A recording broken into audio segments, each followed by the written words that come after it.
किसान के बेटे। एक गांव में बिरजू नामक किसान रहता था। बिरजू के 4 बेटे थे।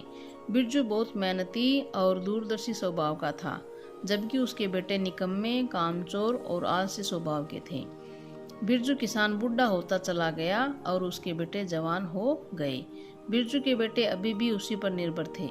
बिरजू को पता था कि वह बहुत जल्दी मर जाएगा, अतः बिरजू चिंतित रहने लगा कि मेरे मरने के बाद मेरे इन कामचोर बेटों का क्या होगा।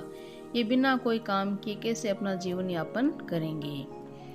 बेटों को सही मार्ग पर लाने के लिए बिरजू किसान ने उन्हें अपने पास बुलाया और कहा, मैंने आपने कमाए पैसे से जो कुछ भी खरीदा है, सोना चांदी आदि सब अपने खेतों में गाड़ दिया।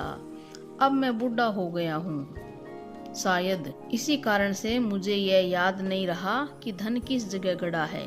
मेरी स्मरण शक्ति भी कमजोर हो गई है। यह कहकर किसान मर गया। अब बिरजू किसान के 4 बेटों ने सोना चांदी तथा पैसा ढूंढने के लिए सारा खेत खोद डाला, परंतु उसके हाथ कुछ नहीं लगा। यह देखकर वे बहुत निराश हुए।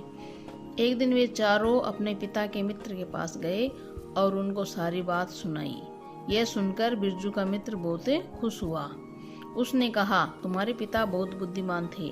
अनाज ही तो असली सोना है। तुमने खेत तो खोद डाला, अब उसमें बीज बोकर अच्छी फसल उगाओ और उस फसल को बाजार में बेच दो। इससे तुम्हें काफी मुनाफा होगा। चारों ने ऐसा ही किया और परिश्रम का महत्व समझा। शिक्षा, परिश्रम का फल अच्छा होता है। तो हमें परिश्रम करना चाहिए, हमें मेहनत करनी चाहिए, आलसी पूर्वक जीवन व्यतीत नहीं करना चाहिए।